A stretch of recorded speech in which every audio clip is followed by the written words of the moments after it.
Hello मेरे दोस्तों, स्वागत है आपका अपने YouTube चैनल में। दोस्तों आज मैं फिर से एक क्वेश्चन लेके आया हूँ रूट वाले, क्योंकि रूट वाले क्वेश्चन में काफ़ी लोगों को बहुत परेशानी होता है कि किस तरह से रूट वाले क्वेश्चन को निकाले, मतलब उनको समझ नहीं आता किस तरह से निकाले। लेकिन यहाँ हम आपको बताने वाले ट्रिक से, मतलब आपको कुछ नहीं करना है, सॉल्व करने की कोई ज़रूरत नहीं है।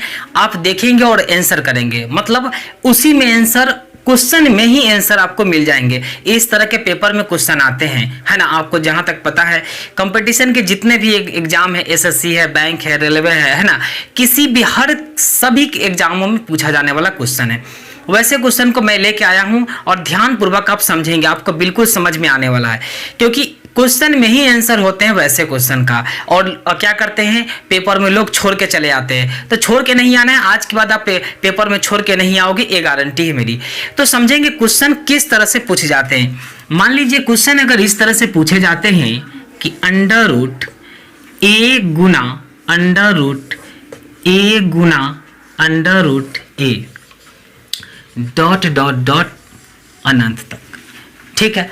इस तरह के अगर पेपर में क्वेश्चन आ गए तो बच्चे क्या करते हैं, जो स्टूडेंट होते हैं इस तरह के क्वेश्चन देख के खरक जाते हैं, मतलब भाग गए, अरे बनेगा ही नहीं यार। और इस तरह से क्वेश्चन को छोड़ के चले आते हैं, तो आज के बाद आप छोड़ के नहीं आओगे, ये गारंटी है। देखो दोस्तों, इस क्वेश्चन को करने के लिए क्या करते हैं, इसी में क्वेश्चन, इसी में आंसर है। मान लो पेपर में इस तरह के क्वेश्चन दे देते हैं, अंडर रूट ए गुना अंडर रूट ए गुना under root A dot dot dot अनंत तक, है ना। अनंत तक जब इस तरह के क्वेश्चन दिए रहेंगे तो आपको ध्यान देना है, जो वहां पे है वही उसका आंसर होगा। मतलब ए है तो इसका आंसर आपका ए होगा, इसका आंसर क्या होगा, ए होगा, ठीक है। जैसे इस पर हम इस टाइप के क्वेश्चन की बात करें तो समझना क्वेश्चन कैसे पूछता है। ऐसे पूछ दिया क्वेश्चन कि रूट 2 गुना रूट 2 गुना रूट 2 डॉट डॉट डॉट अनंत तक दिया है ना। अनंत तक इस तरह के क्वेश्चन अगर दिए रहेंगे, है ना, समझिएगा ध्यान से, अगर इस तरह से अनंत तक दिए रहेंगे तो इसका आंसर बताओ क्या होगा।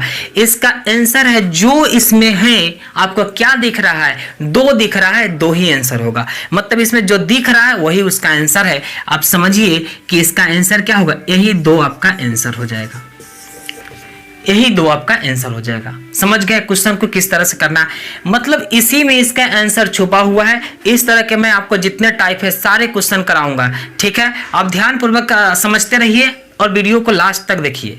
जब तक नहीं देखेंगे आपको पूरे तरीके के क्वेश्चन नहीं आएंगे, क्योंकि इस तरह आपको लग रहा होगा कि अब तो सब बन जाएगा, लेकिन बहुत ऐसे क्वेश्चन है उसको कुछ अलग तरीके से बनाया जाता है। तो ध्यान दीजिए, ये तो बन गया, इसका आंसर हो गया। अब अगले क्वेश्चन की ओर बढ़ते हैं।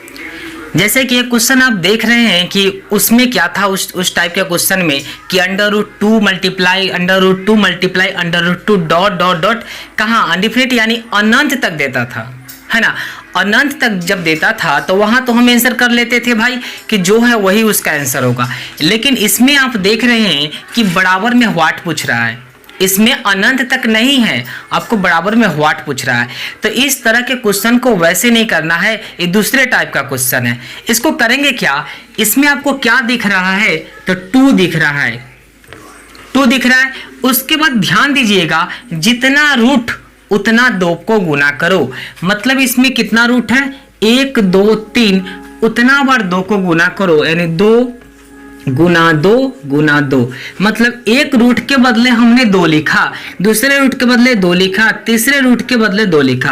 आप कह सकते हैं 2 2 2 जा 4 4 2 जा 8, यानी 8 हो गया। तो 2 के पावर में जो लिखेंगे यहाँ 8 लिखेंगे, और उसके अंश में 1 घटा के लिखेंगे, मतलब 8 है तो यहाँ 7 लिखेंगे, यही इसका आंसर हो जाएगा।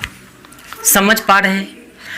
कहिएगा कि सर एक क्वेश्चन आया कहां से, तो मैं बताता हूं कैसे बनाए। देखो होता क्या है, जैसे इसमें क्या दिख रहा है आपको, 2 दिख रहा है, 2 हमने लिया, ठीक है। इसके पावर में क्या करेंगे, देखो यहाँ यानी 2 है, 2 का पावर कितना कितना बार उठा रहा है, तो 1 2 3 पावर में 3 लिख दिए, -1 बटा यहाँ कितना है रूट आपका 2 के पावर 3। ये आपको ट्रिक होता है ना। इस ट्रिक पर आप बना सकते हैं, जैसे कि यहाँ n की संख्या रहेगा, n आपको दिया रहे, जैसे कि आपको बात करें यहाँ n लिखा रहेगा और यहाँ n लिखा रहेगा। इस ट्रिक से भी आप बना सकते हैं। अब बात करिए यहाँ कैसे करेंगे, 2 n के जगह हम 2 रखेंगे, 2 का पावर आपका 3 - 1 बटा 2 के पावर 3, यानी आप लिख सकते हैं 2 2 जा 4 4 2 जा 8 -1 बटा 2 2 जा 4 4 2 जा 8। यही निकल के आया 2 के पावर 8 में से 1 गया 7 बटा 8, आपको निकल के जस्ट आ गया, है ना। यही चीज आपको निकल के आ गया। तो आपको इतना नहीं करने जाना, इतना नहीं करना। आप ध्यान देना कि अगर इक्वल में व्हाट पूछ दिया, अगर अनंत तक पूछा तो जो है वही उसका आंसर होगा, लेकिन अगर व्हाट पूछ दिया मतलब बराबर में पूछता है तो जितना रूट है उतना 2 को गुना करो। आप देख रहे हैं कितना रूट है, 1 2 3, तो 2 2 जा 4 4 2 जा 8, 8 हमने लिखा और 1 घटा के उसके अंश में लिखो, मतलब 8 के घटता है तो 7 हुआ, ये आपका आंसर हो गया। चलिए अगले क्वेश्चन की ओर बढ़ते हैं। चलो दोस्तों, मान लीजिए इस तरह के क्वेश्चन पूछ देते हैं। इस तरह के सीजीएल में क्वेश्चन कई बार पूछे जा चुके हैं और पूछता भी है। ध्यान देना क्वेश्चन को कैसे करते हैं कि √8 गुना √8 dot dot seventh term. Seventh term का मतलब पहले समझिए क्या होता है। सेवेंथ टर्म का मतलब होता है इसको ऐसा जो है वो 7 बार लिखा गया है, मतलब इस तरह के जो कंडीशन है वो 7 बार अप्लाई किया गया है, मैंने तो लिखा गया है। 7 बार तो लिख नहीं सकता पेपर में, तो क्या किया यहाँ आपको क्या लिख दिया, सेवेंथ टर्म, मतलब इसको 7 बार लिखा गया है। इस तरह के क्वेश्चन में आपको क्या करना है, सबसे पहले आपको ध्यान देना है जो दिखाई दे रहा है वो लिखो। चलो भाई हमने लिखा 8 है, 8 हमने लिख दिया। उसके बाद क्या करना है, कितना टर्म है ना, टर्म कितना आपको ध्यान दीजिए। तो आपको मैंने बताया था एक रूट के बदले 1 2 लेते हैं, है ना। आपको मैंने बताया था जितना रूट होगा उतना 2 को गुना करेंगे, उतना बार 2 को गुना करेंगे। तो यहाँ सेवेंथ टर्म है, यानी √2 को मतलब रूट कितना होगा, 7 रूट हो जाएगा, मतलब रूट की संख्या 7 हो जाएगा। तो 2 को भी गुना करेंगे हम क्या, 7 बार करेंगे। देखिए जरा 1 2 3 4 5 6 7, इसको 7 बार गुना करेंगे। तो लिखने के तरीका मैं सिखाता हूं आपको। सेवेंथ टर्म है यानी 2 के पावर हम 7 लिख सकते हैं, ठीक है। और उसके पावर में जो लिखेंगे 2 के पावर 7 - 1, यानी नीचे वाले से एक ऊपर वाला घट जाता है, ठीक है। इस बात को याद रखना, ठीक है। अब इसको हम सॉल्व करके बना सकते हैं। देखिए ना 1 2 3 4 5 6 7, 2 2 जा 4 4 2 जा 8 8 2 जा 16 16 2 जा 16 2 जा 32 32 2 जा 64 यानी 64 2 जा 128, आपका 128 आ चुका है। आप लिख सकते हैं यहाँ 8 का पावर है ना, कितना है आपका 128। एक इससे देखो 128 - 1, और इसको हम इस तरह से लिख सकते हैं 8 का पावर 127.128, यही आपका आंसर हो गया। इस तरह से हम क्वेश्चन को करेंगे, लेकिन शॉर्ट में जल्दी करना है तब क्या करेंगे सर, तो ध्यान देना बाबू, क्वेश्चन को इसी तरह से क्या करेंगे कि सेवेंथ टर्म है मतलब 7 बार रूट को गुना करो। रूट है 7 गो, यानी 7 बार रूट को लिखा गया, तो याद करना 2 2 2 2 2 7 बार 2 को गुना करो। तो आप कह सकते हैं सर कि 2 2 को गुना के 128 आ गया, तो 8 के है ना यहाँ पे लिखेंगे 128 और एक घटा के लिखेंगे 127, ये आपका आंसर हो गया, ठीक है। अगले क्वेश्चन की ओर बढ़ते हैं। अगला क्वेश्चन आपको इस टाइप का, ये आपको उम्मीद करते हैं समझ में आ गया होगा। थोड़ा कठिन है लेकिन आप बना सकते हैं आराम से। सिर्फ बात का ध्यान देना है कि जितना रूट रहेगा उतना बार 2 को हम गुना करेंगे, और इसके 8 का जो है यहाँ देख सकते हैं यहाँ पर 128 आया, इससे एक घटा के लिखे यानी 127 आ गया। अगले क्वेश्चन आपको समझ में आना चाहिए। चलिए दोस्तों, इस क्वेश्चन को करने का सबसे इजी और बेहतरीन तरीका है। देखिए इस क्वेश्चन को करना बहुत ही इजी है, तुरंत आप कर दीजिएगा। 2 सेकंड का टाइम आपको इसमें देना पड़ेगा, सॉल्व नहीं करना, बस देखो और आंसर करो। इसमें क्या करना है समझिएगा। हम इसको सबसे पहले करेंगे गुणनखंड। कितना है 12 है, तो इस 12 का गुणनखंड कर लो। गुणनखंड इस 12 का करेंगे तो आपको पता है सर 3 4 जा 12 होता है, यानी 3 चौके 12 होते हैं। ठीक है, तो हमने गुणनखंड किया, उसके बाद देखना इस बात का है कि दोनों में 1 का डिफरेंस होना चाहिए। मतलब जो हमने गुणनखंड किया, इस 12 का हमने जो गुणनखंड किया उसमें डिफरेंस देखना है 1 का है या नहीं। अगर 1 का है तो सटीक आंसर जाएगा, अगर 1 का डिफरेंस नहीं है तो आपका गलत हो सकता है। तो ध्यान दीजिए, यहाँ 3 4 जा 12 यानी 12 हो गया। ये 4 और 3 में डिफरेंस 1 का है। तो याद रखना एक बात का कि सर अगर प्लस दिया हो, अगर प्लस दिया हो तो आंसर बड़ा वाला नंबर लेंगे, अगर माइनस हो तो नंबर हमारा आंसर छोटा वाला होगा। जैसे बात करें यहाँ, तो यहाँ इसका आंसर 4 हो गया। क्यों हुआ 4? क्योंकि यहाँ आप प्लस देख रहे हैं, अगर प्लस हो तो प्लस हो तो बड़ा वाला आंसर होगा, बड़ा वाला आंसर होगा। अगर माइनस हो तो छोटा वाला आंसर होगा। ठीक है, सबसे पहले क्या करोगे, गुणनखंड करना है। इसका गुणनखंड कर लो, है ना, 3 चौके 12 हो गए। उसका डिफरेंस देख लो, 1 का डिफरेंस है या नहीं। 1 का डिफरेंस आता है तब ठीक है।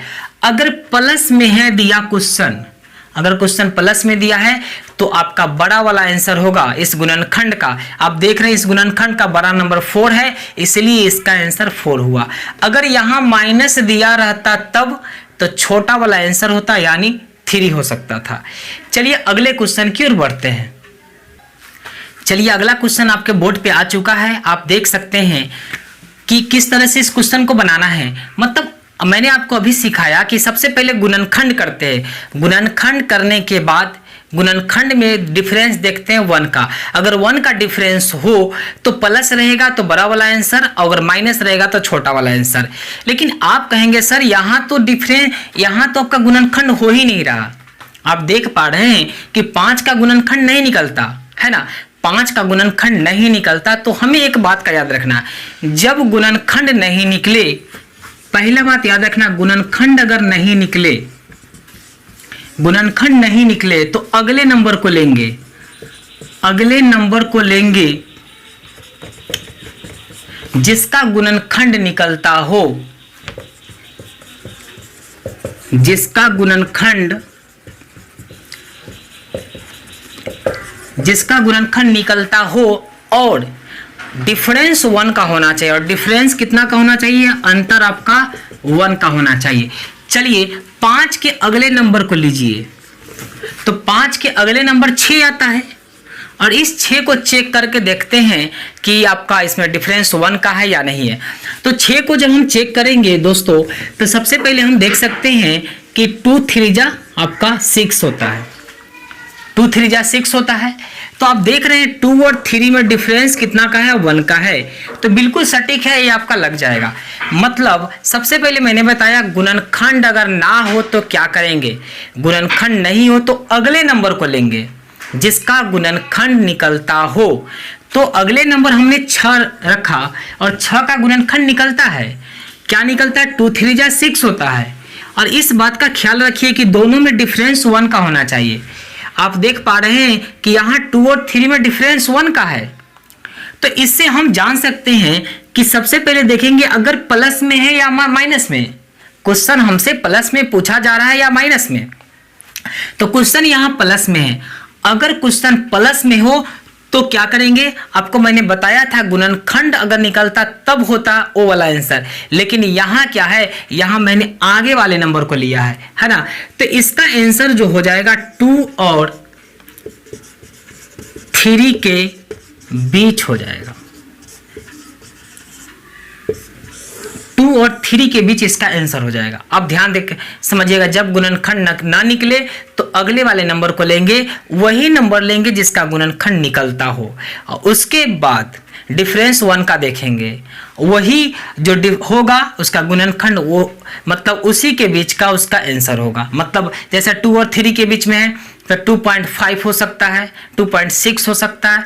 ठीक है दोस्तों, अब अगले क्वेश्चन की ओर बढ़ते हैं और बेहतरीन क्वेश्चन मैं लेके आ रहा हूं अगले क्वेश्चन में। चलिए अगला क्वेश्चन आपके बोर्ड पे दिखाई दे रहा होगा। देखिए दोस्तों, ये क्वेश्चन तो बहुत इजी है ना, ये क्वेश्चन बहुत इजी है। आप देख पा रहे हैं कि इसका गुणनखंड निकलता है 2 3 जा 6 होता है। डिफरेंस जांच लिया जाए, डिफरेंस 1 का आता है। और हम देख पा रहे हैं कि यहाँ प्लस है, प्लस लगा हुआ क्वेश्चन में प्लस वाला है, इसका आंसर हो जाएगा आपका 3 हो जाएगा, मतलब बड़ा वाला नंबर आंसर होगा 3 आंसर हो गया। एक तो इजी है, मतलब 6 है, इसका गुणनखंड निकाल रहे हैं, निकल जा रहा है ना। गुणनखंड जब निकल गया तो हमने इसको जांच किया कि डिफरेंस 1 का है कि नहीं, तो यहाँ डिफरेंस 1 का है। इस वजह से यहाँ क्वेश्चन में भी प्लस दे रखा है, तो प्लस दिया हुआ है तो आंसर बड़ा वाला नंबर लेंगे। मतलब 2 और 3 में बड़ा नंबर कौन सा है, 3 है, तो इसका आंसर भी 3 होगा।